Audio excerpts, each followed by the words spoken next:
All right. So thank you guys for coming.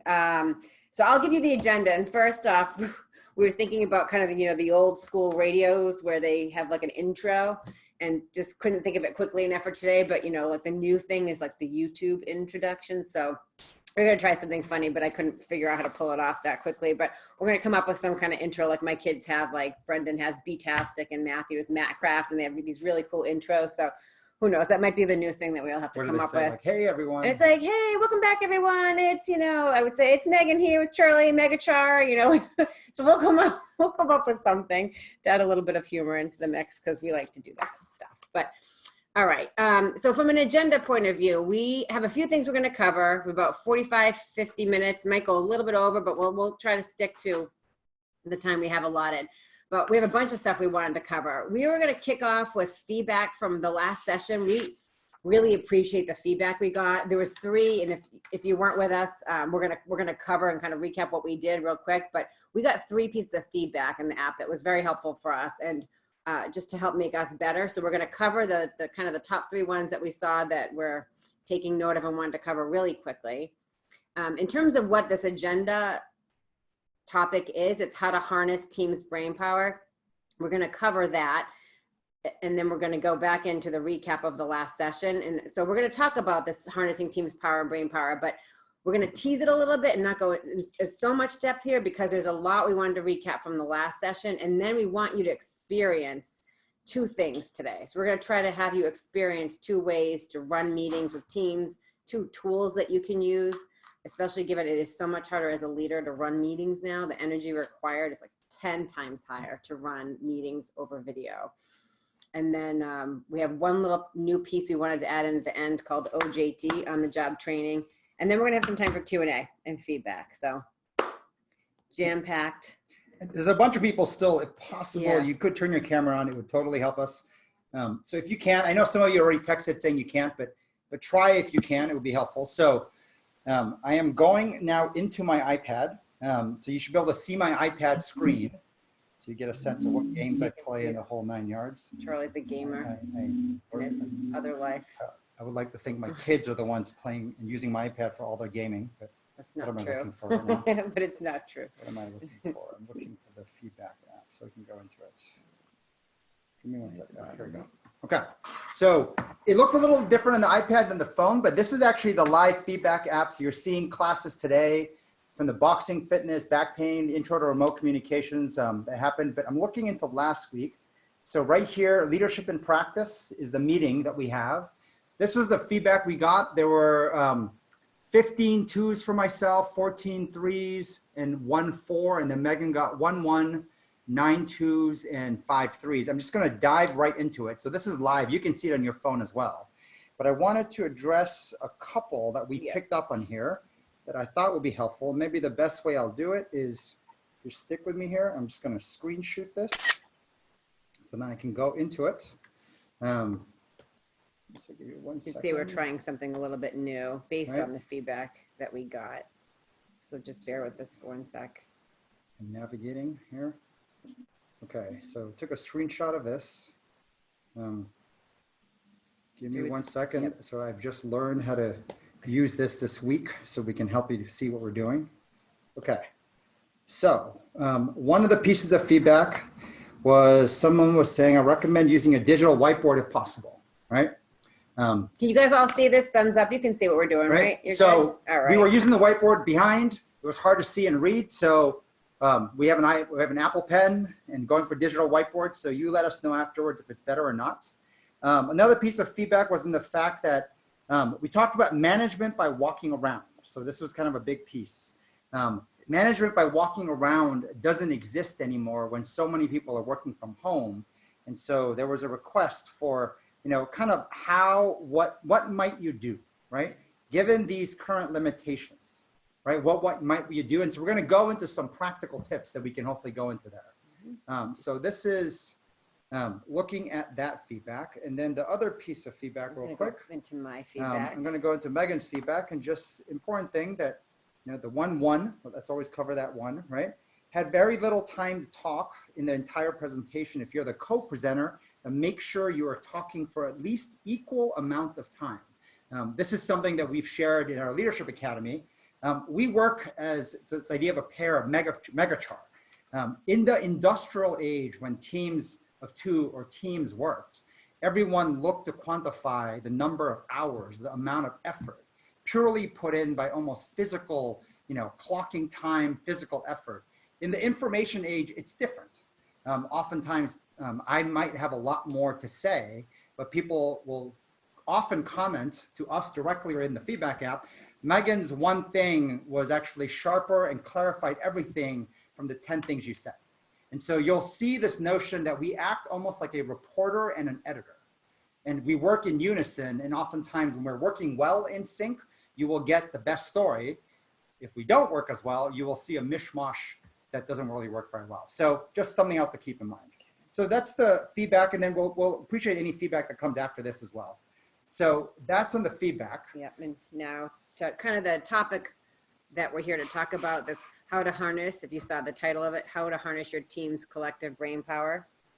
So we have one slide we wanted to share on this topic. This is really the same thing. So, by the way, this was me practicing how to use the Apple Pen. Olivia is my 6-year-old, so she helped me write this. But yeah, I thought she wrote it. No, I wrote that actually. Okay. So this is a slide that we had pulled up because harnessing your team's brain power is not that different than the idea of unlocking discretionary effort, right? So this notion of unlocking discretionary effort, for those of you who can see the screen, we are working from home for a lot of organizations. And even when you're not working from home, if you are able to unlock the discretionary effort, and that could mean extra hours, it could mean extra, time someone puts in. But I think we all know there's a night and day difference between someone who's all in and someone who just does the bare minimum, just gets the job done, versus someone who acts like an owner. We call that a renter versus owner mindset. And we won't go into this as much today because I think there's a lot of pieces to go, but we're just highlighting really quick how it goes wrong. VX is a term we've used before. So VX is the one up here. VX in software, it stands for version X. Think of it as vision. Think of it as direction. Oftentimes, if you think of this as a pyramid of organizations, the senior leadership is always talking about vision. And when things are fuzzy and they're ambiguous and they're unclear, vision becomes even more important. People need to know what you're trying to accomplish, the biggest thing, the objective, where do you really want to go? Well, that vision gets passed down to mid-management, right? Sort of in the middle layer. And then what ends up happening is very typical in most organizations. The middle management right here, right, takes that instruction, and rather than passing down vision and where you want to go directionally, they focus on what we call V1, V2, which is here's what I want you to get done. And this begins the cycle and the process of micromanagement. And when people, are inspired, there was a great Columbia professor who shared with us, someone's breaking rocks, and you ask them, what are you doing? And they say, I'm building a cathedral. That is someone who understands VX. They're trying to build a cathedral. You go to another person and rather than, you ask them, what are you doing? They're like, I have a really crappy job, right? It's like working in the salt mines. Every day I'm breaking rocks. Yeah. Oftentimes the reason why you don't unlock discretionary effort is that the top leaders, right, up here are sharing vision, but then the mid-level managers forget the importance of sharing that vision they receive downwards, and they share downwards just the micro instructions of what to do. So we're not going to spend as much time on this today because it's such a big topic, but one of the things and one of the ways to kind of look at this topic is how to use your wall. So I'm going to give you a preview in this time of COVID. This is a picture of our wall in the office. It's 4 senior leaders from NextJump working in the office. Everybody else is working from home. And so whether it's London, Boston, everyone's kind of working from home, San Francisco included. And so in this crazy wall, I'm just going to point to 5 quick things. I just took a picture of it myself this morning. I'm jumping around a lot. If you're interested at some point, these are the 5 driving principles I took off the wall that helped us navigate what to do. So, and this is a whole session we could go into in a lot more detail in another maybe next week or the week. If you guys are interested, let us know, especially through feedback if this resonates. So one of the first principles was the main lesson we learned in the 2008 financial crash. There's a famous document from Sequoia. If you're going to cut costs, know how to cut well. Most people cut in stages and they cut themselves basically out of business. The other lesson came when we survived 9/11.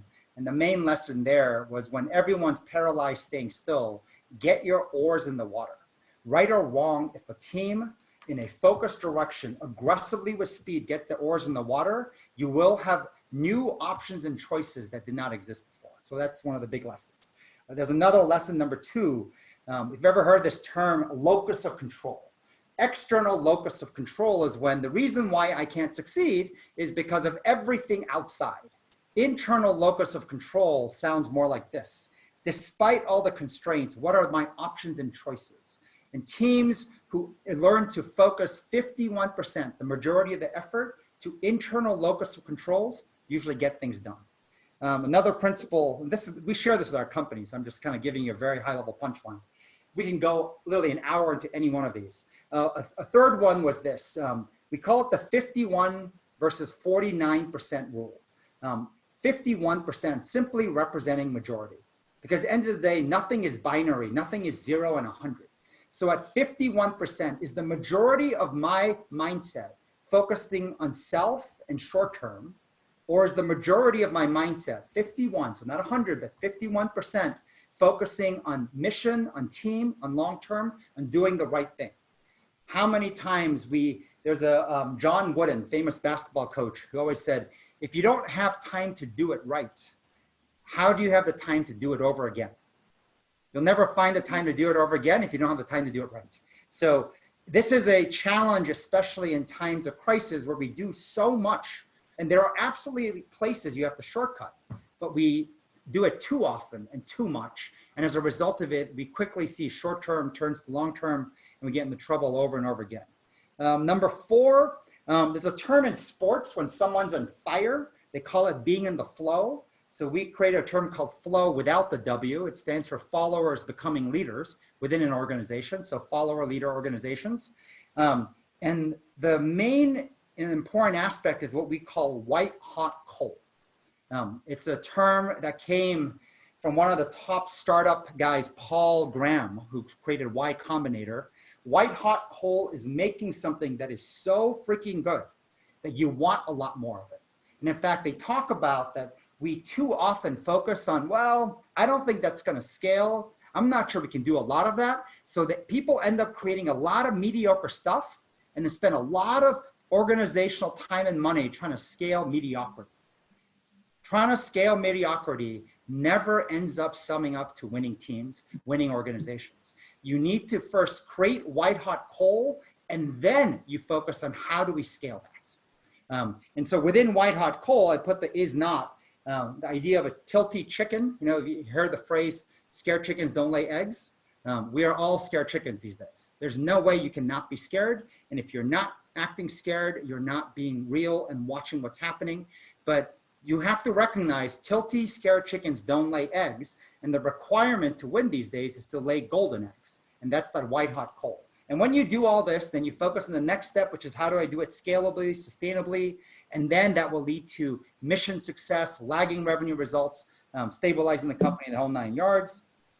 The last piece, probably the topic we've been covering the most, is around the notion of how to create asynchronous and autonomous teams. Meaning as so many people are now no longer able to sit in same rooms, working all over the place, controlling their own schedules in a very unstructured manner. How do people literally have the room to run? Giving runway to run. And a big part of the mistakes is this aspect of high level up here versus too low, if you can see this. Too high, too low. Leaders give strategy and direction that's too high. We must win. We have to be profitable, or too low. Can I go into the details of your spreadsheet, cell number C6, and what does this mean? And what happens when I press this button? The key is to figure out this mid-level strategy. So who owns what at that level? So, and it gets to a place where you become interconnected, but not dependent.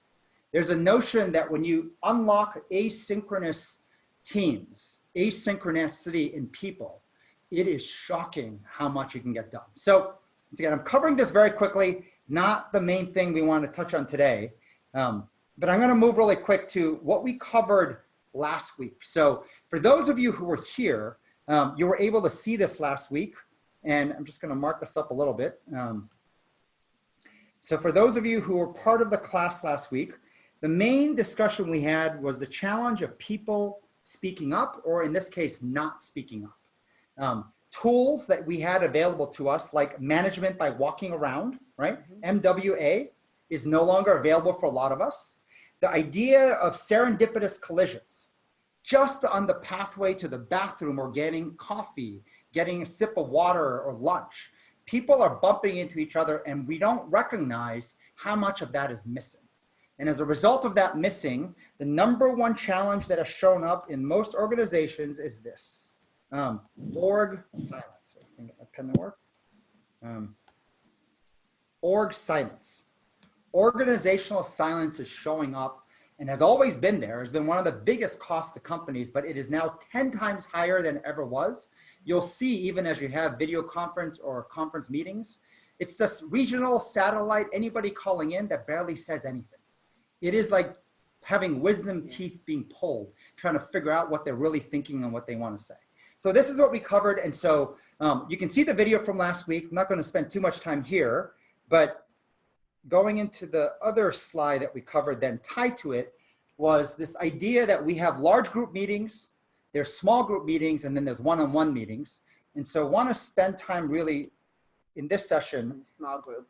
You know, last week we spent time in large group. Maybe it was the week before. We actually had you guys sit in on and experience a staff meeting, a Next Jump staff meeting, and walking you through the tempo and how to run a large meeting. But we wanted to focus more on the middle, which is the small group meetings, right? Yeah. Yeah, and creating more connectedness. We showed you 2 tools last week. At the bottom, the On My Mind, OMM stands for On My Mind, and then how to use Q&A the right way. In particular, the Q&A we were going to talk about today is a different kind of Q&A where it's more situational. So SW, for those of you who don't know, is called a situational workshop. Situational workshop is something we've been doing for years. It's more of it's a coaching session, but it's not just, here's what I'm struggling with, right? What would you do? Or just an open-ended question. It's something a lot more specific, something that you're actually struggling with now and that you're trying to solve for, and you're sharing with the coach, here's what I'm doing. And then you can get a reaction from the coach who will give you other options and choices that you might not see.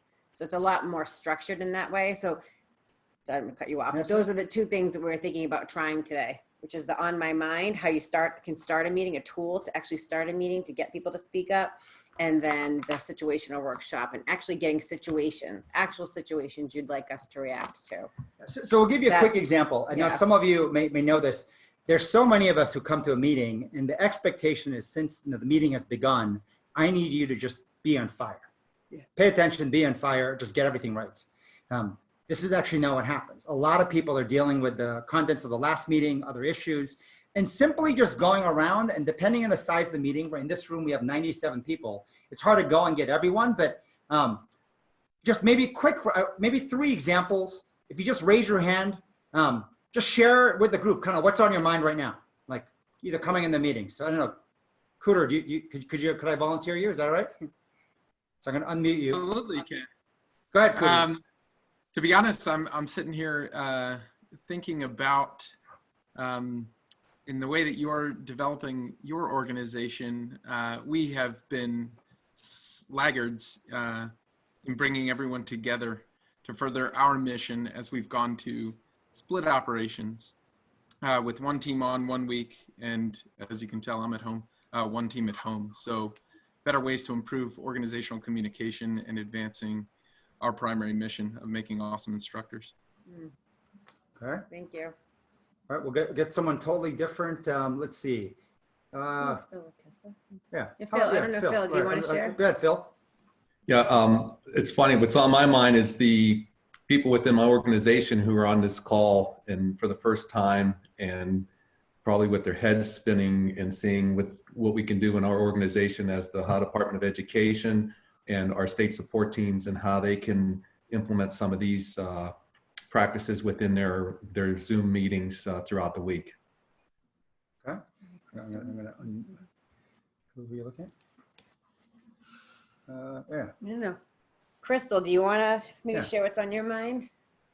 Let's see. We'll unmute you. Go ahead. Absolutely. You know, I always have something to say. No, a lot of things are on my mind, similar to what the gentleman just shared. You know, being in the military, we really just don't use technology very well. On this morning's class with Daryl, Intro to Communication Virtually, I was just thinking, how can I incorporate into the Navy and what you all are doing and using? How can we incorporate that? However, we don't have the technology. We have to use a lot of our personal computers. So I've just, even since this morning, I'm trying to think, how do I do this to still interact with everyone and still stay connected, but maybe even through voice, some means. So that's what's on my mind. Thanks for the opportunity. Okay, that's great. I'll give you an example where if you even had 10 people in a meeting, 5 people in a meeting, share what's on their mind. The more it's like any practice, the more you do it, you'll see it's faster, it's more authentic. People will say, look, I'm worried because my father just, showed symptoms of COVID. And I'm worried that they'll have to potentially go to the hospital. And so it's helpful because if you're a leader running a meeting and you're trying to get engagement and you start calling on someone nonstop, right? You can see the challenge where just knowing that piece of information will change the way you would have run the meeting. Other temptation is to lose the tempo. Tempo is critical. And on my mind, it's better to go faster, go around, as opposed to, as a leader, you kind of want to respond to every single one. And so you might give a response at the end together. There might be rare cases you want to respond, because there's some information but generally speaking, allowing the tempo of the on my mind to continue. And it may end up changing a lot of the content of what you discuss, because as it gets really real and authentic, and it's not what's on your mind relative to this meeting, it's not what's on your mind relative to working, in your organization, it's just what's on your mind, as open-ended as that can be. And if you start with the right people, this is an important just tip. If there is somebody who's the least authentic just in general, don't start with them, because if you start with them, it's very contagious. And the next person's thinking, well, I was going to share something a little bit more kind of intense, and now I don't feel comfortable doing that. So then theirs starts to get what we call LHFE, right? A little bit lying, hiding, faking. You want people who are going to be more likely not to do that. And then it kicks off because it's very contagious, that people will start saying, I wasn't planning on sharing that, but now that you just said that, you know what I'm really thinking? And you get truth when you start to hear stuff that you just didn't expect to come out. And it can actually change the course of the meeting. But in many cases, it just gets everybody more engaged in the meeting because they had a chance to just quickly get out what's going on, and then they engage. So, it's the equivalent of being able to mind read or pulse read where everyone is, because it's almost like we see this in the military a lot. Before they even go on planes and whatnot, they do a checkpoint. They want to know, are you okay? What's on your mind? What's going on? When someone has an issue, had a death in the family right now, they're like, I'm not going to put you on the plane. I'm not going to put you into action. Sports teams do the same thing. You're about to go in the starting lineup. The coach goes around, hey, what's wrong with you? You okay? And if they have an issue, they will not put you in the game right away. They'll put you out. And that is important for them to get that little bit of window. Sometimes it's minutes. Hi, this is Nancy. Go ahead. Did you want us to share right now or wait? Oh, no. So we just wanted to give you a couple examples. Those were just 3 examples to illustrate, because there's 91 people in the room. We could never, it would take way too long just doing that. The second tool we mentioned was a modified version of a Q&A. Q&As oftentimes either can go theoretical. We get a lot of, what books do you read? What's this? So there's Q&A. But the other parts of Q&A is giving you a problem that they want solved. So oftentimes people throw problems at managers or at leaders and saying, so what should you do? In essence, saying, help me solve it. But it's not even help me solve it for me. And what we have and developed over time is a program called situational workshops. It's a rapid form of Q&A. And the difference in the situational workshop is that we help give a different point of view, but only on something you've tried. Meaning, if you have a problem and you haven't even made an attempt to solve it, we don't want to hear about hypothetical, theoretical, non-actioned problems are not what situational workshops cover.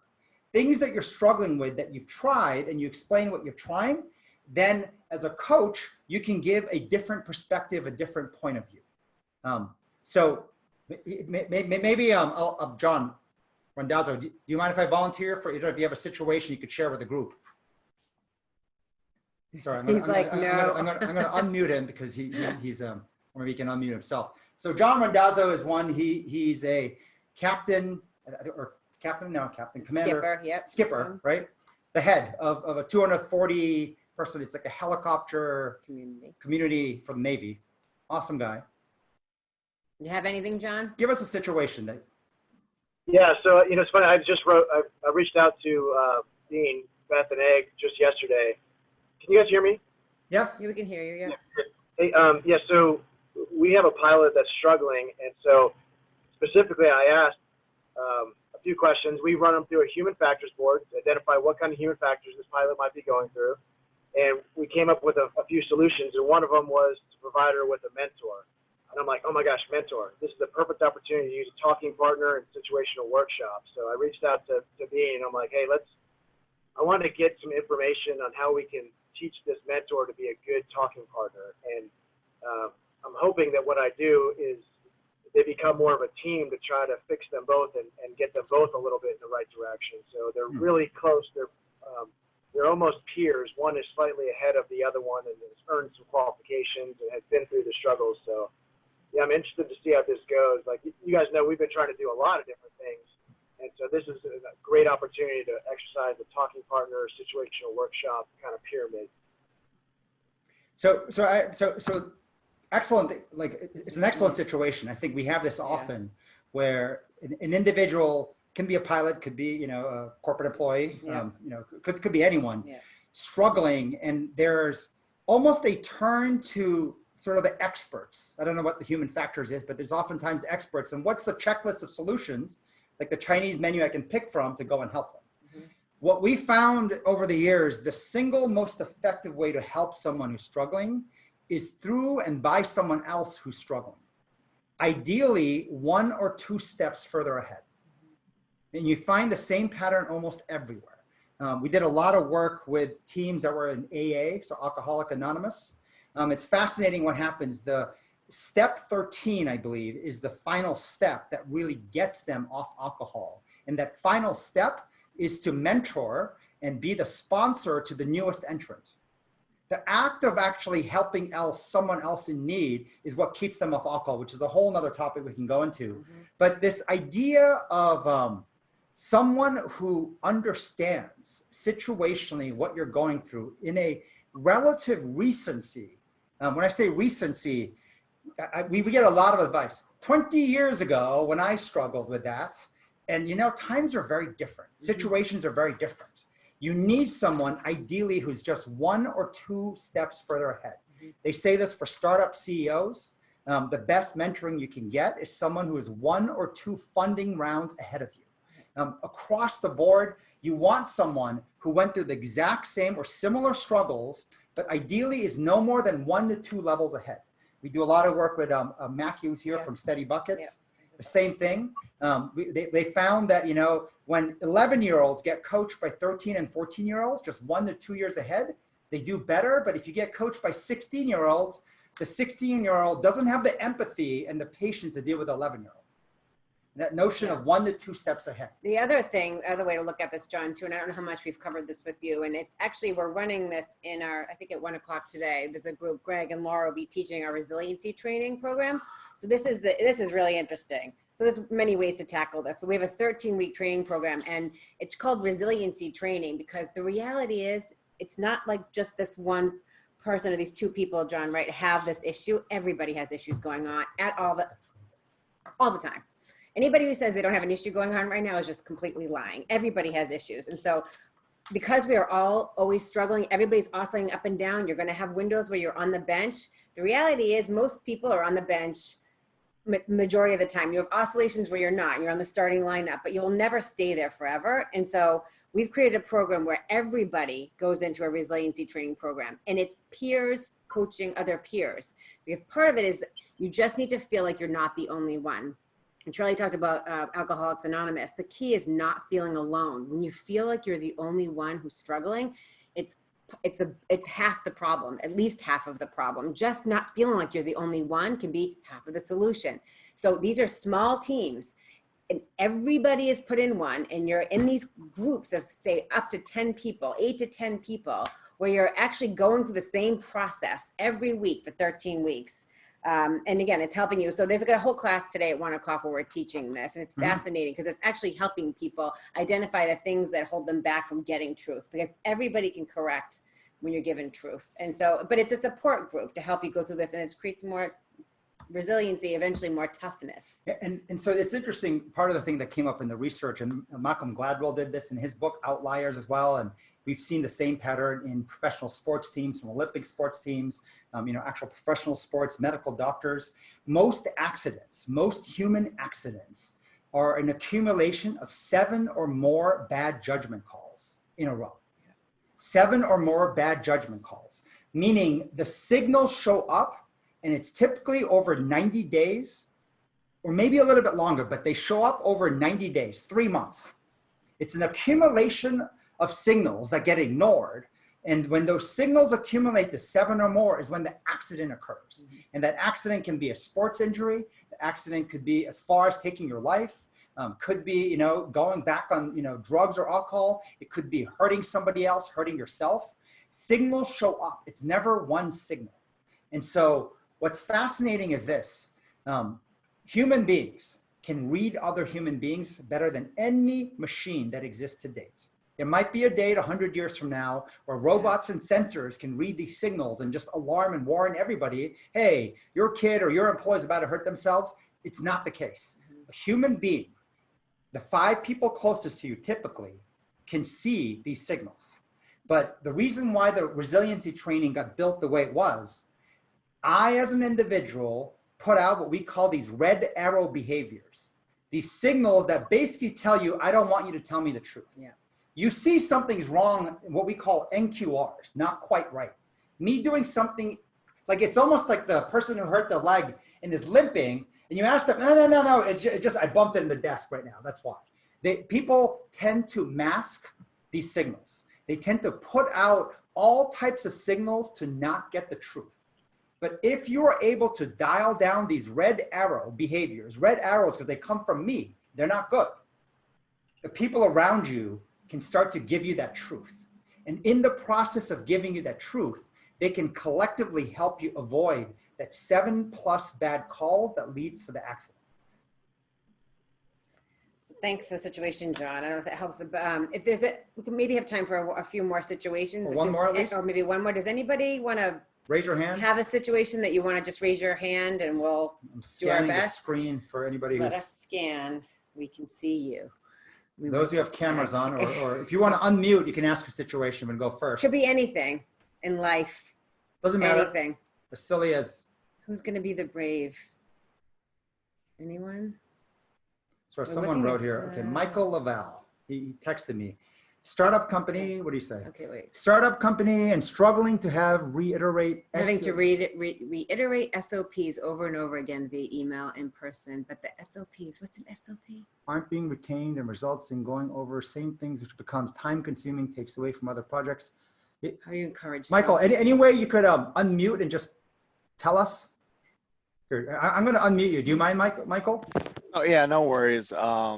So hi everyone, but yeah, just it's standard ops procedures. So it's, with balancing, trying to help people learn like new policies and procedures with regards to business need, but to the point of keep reiterating it where it doesn't seem like it's being retained, or that maybe it's almost like ask the answer directly mentality as opposed to trying to retain it. So just, I guess, struggling with maybe more effective ways, something that, maybe something I'm not doing in order to make it more efficient, I guess.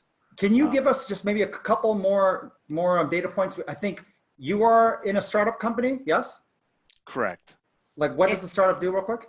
So we deal with just customer service and implementing new delivery updates for basically delivery companies. So like how to manage that more efficiently. So like physical delivery or software delivery? Yeah, physical delivery. Physical Correct. delivery. And then Give us an example of what happens, like a situation that happened recently related to this that you just want to pull your hair out, or that's just frustrating. Like if you could just almost Well, play I it think- out. Yeah, it's just, I mean, to kind of, I guess not to get too specific, but just like when we have customers on the phone, like if there's some type of like customer service issue, a complaint or whatever, just asking like probing questions to try and get as much information as possible to limit the amount of callbacks in a sense. So you can resolve it in one or two, like callbacks, as opposed to getting partial info the first time, then we have to call back a second time, or, it's creating multiple contacts that may not be necessary. So one of the things, so we spent a lot of time with Tony Shea at Zappos, and Tony Shea built one of probably the best customer service just machines that anyone's ever seen. And one of the things they've done really well is using the walls of the office to create these leaderboards. And oftentimes, when I say leaderboards, it doesn't have to be a digital leaderboard, but it's a leaderboard of good examples and bad examples. So, and the more specific you can get, what it does is it's not about like, rewarding and shaming. It's really about educating and informating the team. So if you have, for example, a leaderboard of the top 5 best examples of probing questions and whatnot, and if you can put that story up on the wall, here's number 1, here's number 2, number 3, 4, 5, and with who and what the situation is, even in your coffee break, while going somewhere, you can read it and see the examples of what successful looks like, not theoretically, but in actuality. But then you need some examples of what are some of the worst ones.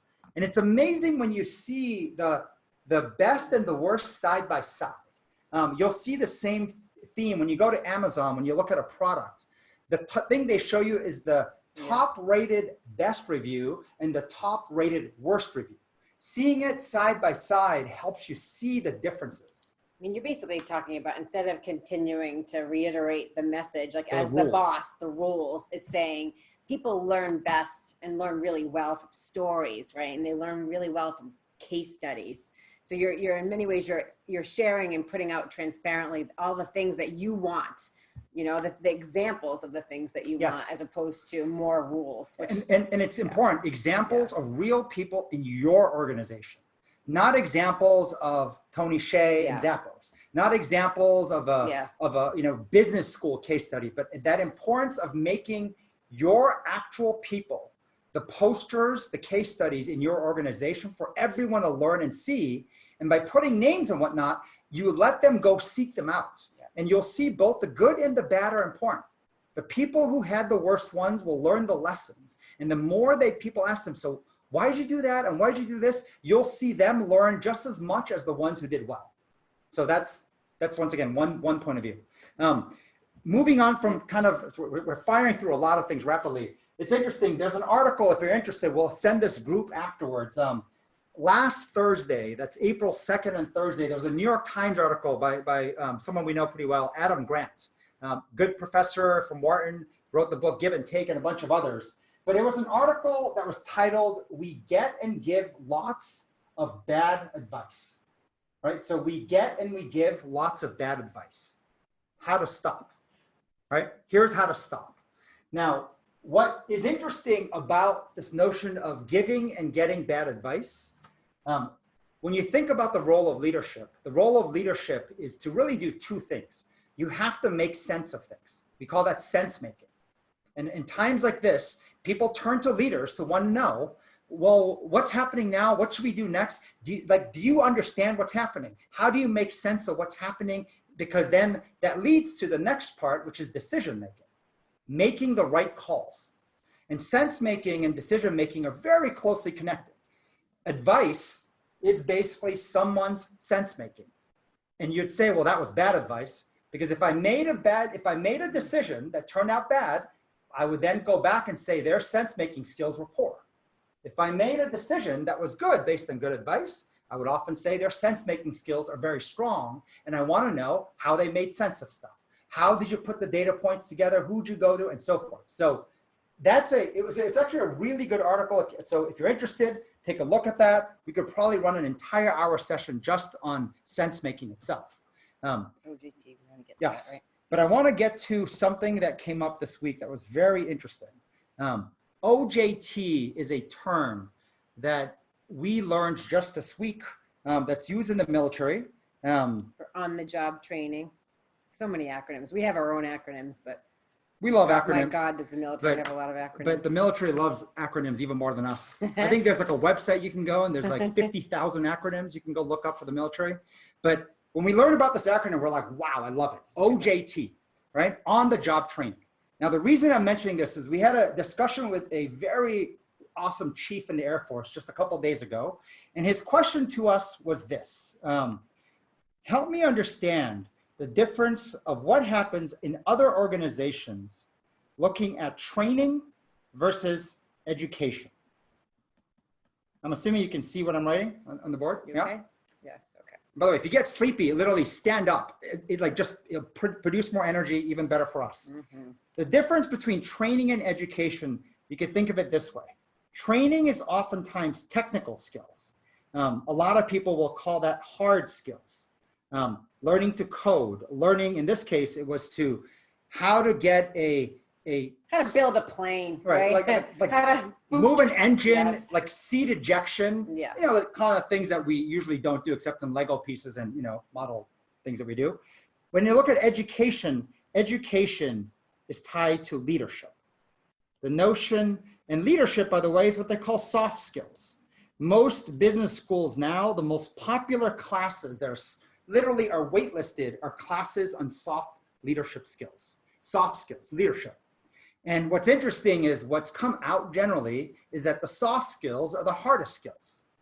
If you look at what goes wrong in almost every single company, right? This idea of forget the external locus of control. You can blame COVID for everything going wrong.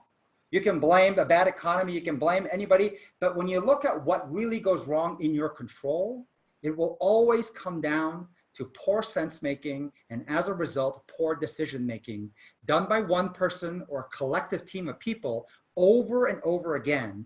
And the collection of bad judgment calls being made is what ends up ruining organizations, ruining teams, and ruining careers. So technical versus leadership skills.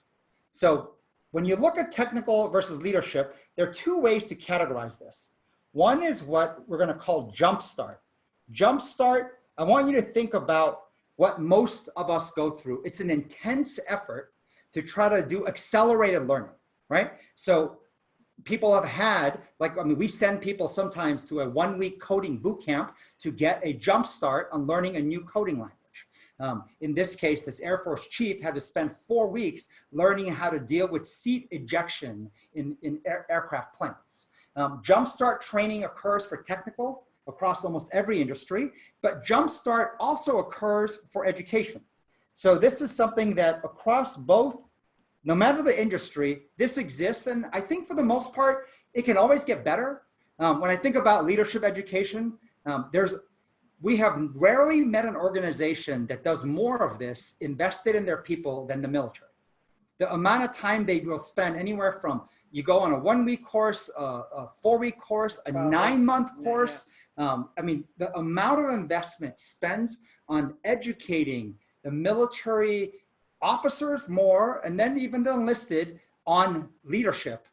There's more jumpstart efforts there than most organizations. They're all the schoolhouses, right? But organizations like finance and consulting, the way they jumpstart it is to make them go for an MBA.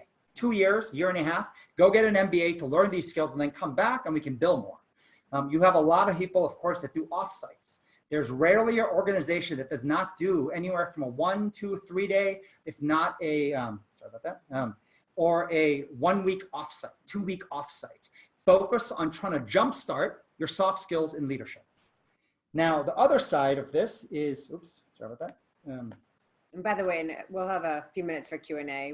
This is actually fairly short, but we think important. Sustainment. Now, sustainment is interesting. In the military, they call this the battle rhythm. In most of our world, we call it our rituals. What happens on a weekly basis? What happens on a monthly basis? Now, this is where on-the-job training, OJT, shows up everywhere. And what's interesting about OJT is this. There are two factors in OJT.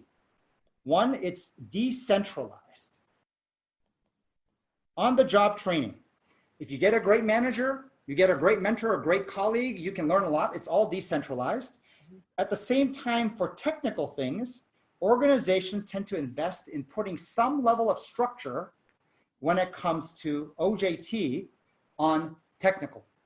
So in the military, they have certifications. You get a level 3 certification, a level 4 certification. There are certain rules that you have to pass, but it's still decentralized. So there's a lot of flexibility of what people can do. But when you flip gears and you look at what happens on the soft skills in terms of on-the-job training, well, just like the other one, it is decentralized, right? And then when it comes to structure, this is where the difference comes in. So it also is decentralized, but when it comes to structure, there is virtually none. You're just supposed to figure it out, right? That's why they call it kind of on-the-job training and leadership. So you think about the things that you have to do that take a lot of time as a leader. You have to convene, you know, and you have to learn now to run team meetings or staff meetings. Have you gotten any formal instruction or training on how to do that? Or is it just kind of figure it out and maybe just copy whatever you saw good or bad from the last one? And a lot of new leaders, new managers do the, I hated when my last manager did this, so I'm going to do the opposite of that. I hated they spoke so much, so I will speak none, right? Or like, it's amazing what they will do. And these flip-flop, you know, back and forth. I always talk about squirrels on the road. Most people take the same strategy that a squirrel does on the highway, which is I'll go from this extreme to this extreme and don't realize you're kind of staying in the middle, car splats you over. One-on-one coaching sessions, oftentimes a lot of time with your low performing people. How are you supposed to do that? Well, go look up a YouTube video, find a book. You have to figure out how to do it. And you might, once again, remember someone who did it well or bad, right, for you, and then do either the opposite or do more of it. There is virtually no formal training when it comes to so many of the things. Writing an email, writing a memo, how do you even keep up with the volume of email? How do you manage your calendar? Has anyone ever taught you how to use to-do lists? Has anyone ever taught you how to even use the walls of your office? Because maybe visually having something I can see all the time versus a poster or a picture with coins on it, like, so I'm looking at Rendazo's picture, but there are things that literally you are doing 80, 90% of the time. And yet, yes, so Linda Wackerman said Franklin Covey, we've taken Franklin Covey time management course, and it is a good course, but it's not enough. Most of the things you do, there is literally virtually no formal instruction or training, but it is just on the job and good luck and who rubs off on who, and you might do it well. But the reality is leadership, really the main job of a leader is to make decisions, obviously make good decisions, right? And it's learning how to how to train your judgment, how to hone your intuition. So learning how to do that on the job without any kind of structure is crazy, right? And you think about it, especially related to or compared to training, on the job training, on the technical skills. So said another way, this is leadership in theory versus leadership in practice. There is a very big difference in the two. And what we are doing with this every week, 1 hour series, so we call it LIP, right? Can't really see. Oh, you can't see it? Just move it up a little bit. Yep. Can you see it? Yep. All right, LIP. LIP is a series, and it's one of N. N simply means we don't know when the end is. And actually, technically, since this is not one, I'm going to change it to, this is 3. This is the 3rd session. The first 2 are on video. This is what we are doing every Thursday at 11 o'clock. There is a lot more volume. It is very different. Oftentimes, what is in theory, you work backwards. Sometimes going backwards to what the theory says is the best and most effective way to get things done. The idea of even getting people who have struggled to actually become teachers. In fact, Adam Grant's article talks about that. It's fascinating. They said high school students who are randomly assigned younger students to, you know, teach and mentor. The interesting thing happens first, not only are they helping students who are struggling, the actual teachers became better.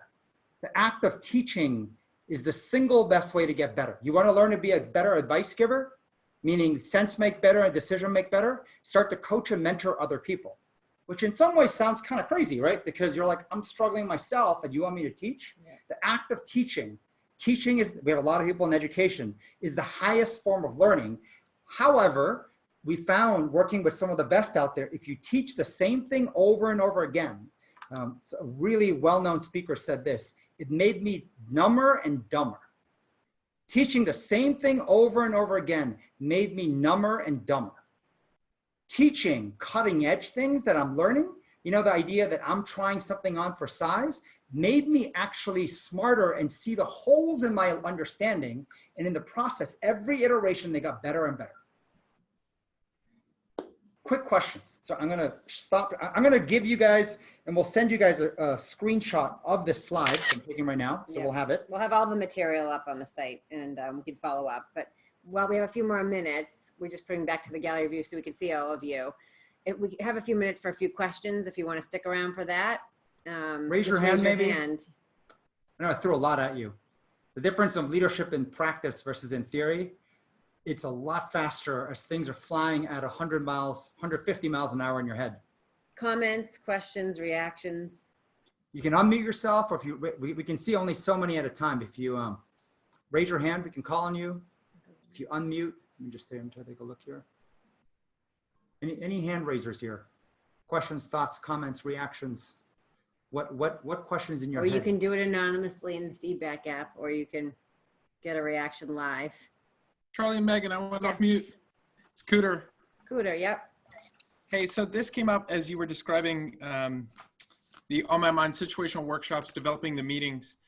And then it kind of came up in Michael Laval's situational workshop. It's about propagating sort of the growth mindset and the open mind across the organization. How does Next Jump facilitate autonomy, specifically in the teams across your organization, versus pushing beliefs and behaviors? So as an example, if you had a small group in London that said, hey, we're not into this, the TP concept, you know, the talking partners, we really want to go this direction. How do you facilitate mentoring that sort of idea? And I guess more functionally in my organization, as you've probably seen with some of the military, a lot of these concepts are new. And invariably, there's some folks that don't necessarily embrace it with an open mind right away. So how do you get individuals to be excited and trying new things, but at the same time sort of counsel and mentor to what your organization has learned about highest functioning teams? Sorry for the long question. Yeah, so there's a lot of pieces to it, actually. So one of the things that I think we had shared this in past academies, if you divide your team or organization into thirds, right, you're going to find there's always going to be a third that's very skeptical. It's almost like no matter what you say, you're wrong. And I'm going to Google search an argument of why you're wrong. Right. And right now, the amount of information out there, you can find a way to dispute anything, right? So the skeptics will just literally not give you the benefit of the doubt and just find a way to just be skeptical. Mm-hmm. There's a third, right, that's kind of in the middle, like not sure. Is that good? Is that bad? Is that a new fad that's going to go away? Should I pay attention? Should I engage? Should I put my energy? The undecided third. And then there's a third who are going to be on board, right? Who are going to be believers and be like, yes, that is the future, right? We need to be growth mindset oriented. I see examples. And to understand which group you're talking to is very important. Mm-hmm. Because in the beginning, no matter what you do, and this is the difference between working on an engine, right, or even a computer program versus a human being. Usually on a computer program or on an engine, when you go and change that widget, it either works or doesn't work. The feedback system, right, the score shows up very quickly. If you fix the right code, it just works or doesn't work, right? And if it doesn't work still, it means you fixed the wrong thing. On human beings, in living organisms, it takes longer. And at best, it usually doesn't show up for 90 days. And in the process, this is best case, 3 months. It usually shows at least a full 4 weeks of what they call the adaptation phase. They call it the negative return on investment phase. You're going to do even worse before you do better. Meaning, have you ever gone on a diet and you start gaining weight and you're like, oh my God, makes no sense. I've cut out carbs, I've cut out sugary drinks, and I'm like, Jesus, like I am gaining weight. Like quit the diet. The adaptation phase often lasts up to 4 weeks. And if you don't understand that, you'll quit too soon. You know, they always say everything great is in the other side of hard. That is the hardest window of those 4 weeks. So when you think of those 4 weeks, you need to find the group that will stick with you through those 4 weeks. The skeptics will not. And the skeptics will use everything you are experimenting and messing up as fodder to convince you why the undecided should join their camp.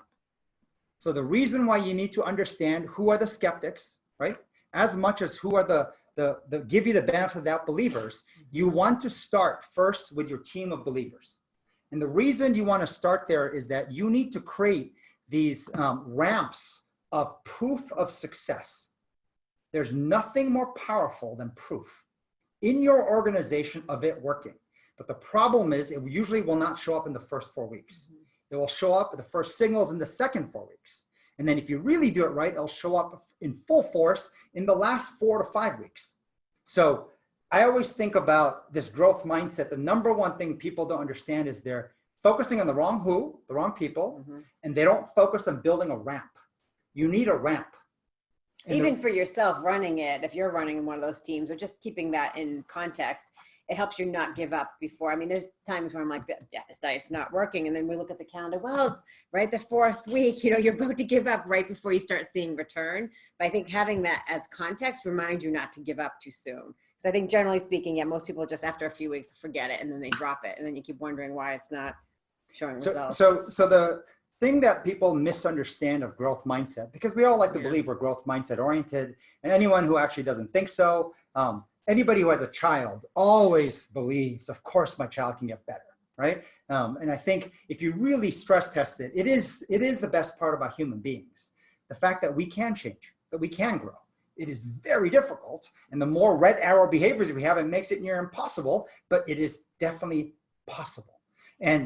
But the connection between growth mindset and you know actually making it happen in practice is risk taking. And it's risk taking from an organizational and a leader standpoint. What risk are you willing to underwrite as they go through these windows of experimentation, when it will blow up and actually convince you maybe of negative signals? Gaining weight while dieting, oh my God, we should stop this nutrition completely. Like, how do you build that ramp of petri dishes, like a laboratory, where you can ramp up the risk taking and learn to underwrite places? And what we found in almost every organization, if you really look of what it takes to run a team, there's a lot more than the mission work, and there's a lot more than the revenue work. Stuff that, to be honest, is kind of silly. I think of it as like chores for the house, which in some places they call it the culture. We turned every culture initiative we have into a petri dish to underwrite the risk, be the practice ground to train people on autonomy, on growth mindset. Said another way, it's a way to blow it up and still not sink the ship. So if you look, you'll see it exists everywhere, right? The family outing that you're organizing, or the happy hour on Fridays for the team, to like, you know, the recognition ceremony, like, and what we end up doing is that, you know, have you ever heard the phrase, perfect is the enemy of good? Yes. There are many areas where good is good enough, but we will strive for perfect. And by striving for perfect, we do nothing well. In fact, we never innovate, we never will grow, because trying to get everything perfect, the safest way to get perfect is to have nobody do anything except one person to their perfection. And that is incredibly detrimental to an organization. Thank you, guys. Ben? Oh, I know, Josh, I think you put in, you had a question. I don't know if, I think we're running out of time right now, right? It's 12. But we can follow up with you, Josh, and then. Or actually, I see Tony Burgess. He just dropped off. He had to drop off. Hey, Josh, maybe ask your question quick. Maybe if we can answer it quick for those of you who can stay on. Hey, so I think you probably answered it in just what you were saying. I was going to say, can you give us an example of what you mean, or structure for OJT in leadership? And you just talked about it with your Petri dish, how you guys put people into these developmental kind of gyms. that's kind of the structure I'm assuming that you mean by the OJT on the education side. So I'll give you an example. So we cover this in our first series, much more. In running a team meeting, what people forget is the most important 5 minutes and the most important, there's a start and end. Start and end matters more than anything else. If you get the start of the meeting right and you get the end of the meeting right, the middle will be fine. And so that's an example of structure. So we put a lot more structure and a lot more tools and techniques in start and end of a meeting. For example, right, at the end of our staff meeting, we have 5 minutes of feedback, no matter what, every staff meeting, quickly, that's what I'm 5 saying. minutes. So which is that what we're just gonna cued do. Josh perfectly too. So I'm going to turn it over to Daryl. If you don't mind, if you guys have just literally 2-3 more minutes, I'm going to turn over to Daryl. I want you to put in feedback because I want to show you what I mean by the end. In not only getting your feedback, but live being able to have you see what everyone in this room said right now about the session. So Daryl, I'll turn it over to you. Thanks, Charlie. And if we can get a round of applause for Megan and Charlie for that session, appreciate that, Charlie and Megan. So as Charlie and Megan mentioned, we do these sessions pro bono, and the only ask we have is for feedback so that we can make these sessions better and better each week. So what I'm going to do is if you can all pull out your feedback apps, and for those that aren't as familiar, I'm going to walk you through kind of how to do that. I'm going to share my screen.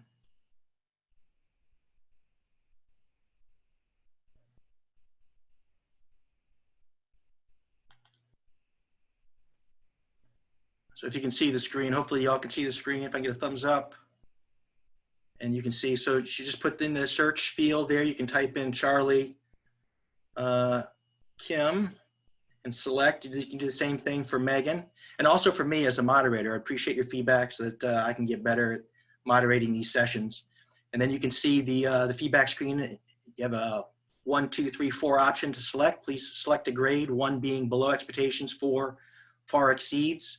Then also a meeting tag.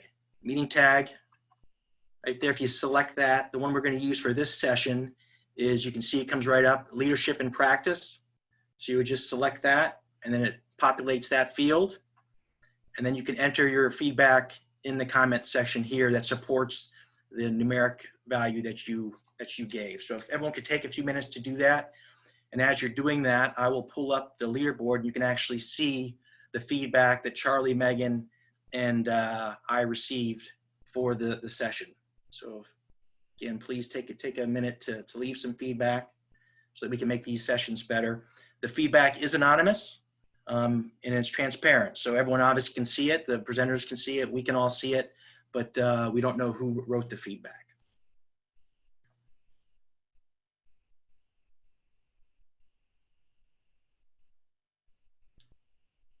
And obviously at the top, upper right, is the post. So that's how you would actually submit the feedback that you wrote.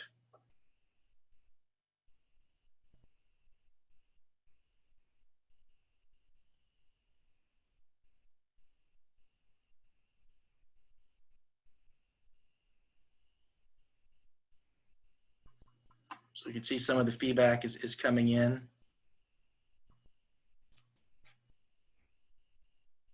And by the way I did that, if you're curious to see how you can view feedback from a meeting, is at the bottom here, you see the meeting button. If you select that, then you can select the meeting, which is leadership and practice, and then the feedback comes up.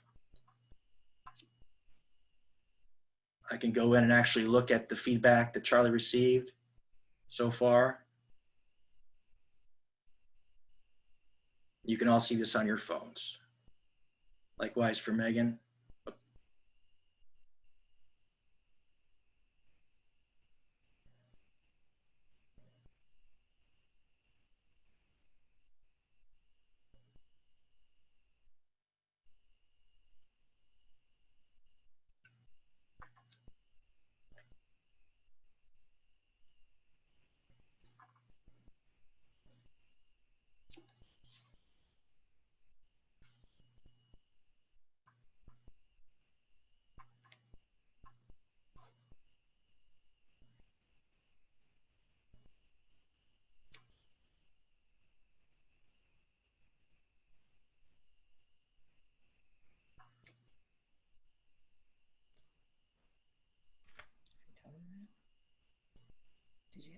So everyone, thank you for coming. And I see there's 20 pieces of feedback already. And once again, if you click, you can see what everyone here said on the feedback, whether it's for myself or Megan. And then there are tools in the upper right. If you agree with something, you can upvote it. If you disagree, you can downvote it. If you really think it's inappropriate, you can flag it, which is the 3 tools on the right. So like, for example, the first one Daryl's showing right there, right? Interpersonal, everything is so applicable during these times. Daryl just upvote it just to show them example. So that's his, everyone has 1 vote. So you can collectively, it's almost like collectively surveying the entire group in real time of any thoughts they thought was helpful. So yeah, there's 28 pieces of feedback right now. It's powerful because in a matter of usually 2 to 5 minutes, you can see what everyone's thinking and get a view of it, read it yourself and agree and disagree, and then get that second layer of what everyone thinks against everyone's thoughts. So if something really jumps out, you'll see a lot of upvotes or a lot of downvotes for that matter. And another piece we're thinking about doing soon, I know Josh is going to help us think through how to build a community so that if you wanted to continue some of the discussions, even post this meeting, right after this meeting, just after, before, since we'll be just doing this every Thursday, but in between. So we're also thinking about how to do that. Actually, Josh already built. Go ahead, Josh. Yeah, hit us up on Facebook. Just search Community Online Academy. It's out there. There's already 400 plus people on it. So good to know. Josh, you move fast. We Yeah. just talked about this yesterday. So just search Community Online Academy, and we can continue to praise Megan and Charlie, or say, I don't know what the hell they were talking about. Can you explain it to me? And we can continue on with this conversation. Sounds great. Awesome. Thank you, Josh. Well, we hope to see you guys in some of the other sessions today, or if not, our workout. Come to dance class with Mitchell. It's one of the best. And if you have a chance, your kids, we built one of the most robust programs for children. And some of the instructors are literally as best as they come in the world. So please, whether it's, I think, there's a maker classes, some of the coolest people ever. There's robotics classes. There's hip hop dance. There's Spanish classes, basketball classes with Mackie, one of the best. How to become a YouTuber. Awesomeness. Like we actually have famous YouTubers on staff, which I didn't even know we had. The dance instructors we use in our Boston office happen to be in So You Think You Can Dance, the Grease edition. She was the finalist in the female. Yes. She was not a runner-up. She was the finalist. So we had an argument. Awesome. It's the Grease edition, but still. I will be the judge of the dance talent. That's all I'm saying. She's awesome. But yeah, a lot of cool things. And the kids sessions are all 30 minutes and it oscillates between the adults. So if you are working from home, you can go and oscillate to the kids part, and there's no adult set track running when the kids parts run, and vice versa. So you can oscillate between both in different ways. It's built so that you can also oscillate between your work and getting a workout, getting a sleep class. By the way, sleep class is at 3 for those of you. So we're testing it for the first time in one of our top sleep instructors. AKA Yoga Nidra. So that is basically a sleep class. And that 30-minute class, if you've ever taken it, has the equivalent of a 2-hour nap. So when you think about how productive you want to be, right, that's a very high ROI. And all you have to do is shut your door, lay on the ground, and just listen to their voice, and they will put you to rest and put you in a state that will give you the equivalent of a 2-hour nap.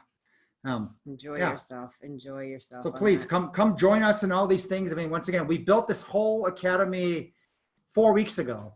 We literally, as everything got paralyzed, we sat in here and we thought about what our employees needed and what our families needed. And we said, how about we try to share it with the rest of the world? And literally it's scaled up, and it went from 100 people the first week to 200 to 800 something last week. And I mean, it's like, I don't know how much it'll be today, but it's growing bigger and bigger. So it's our way to help everyone out there. So it's really fun to see all your faces. Thanks for coming, you guys.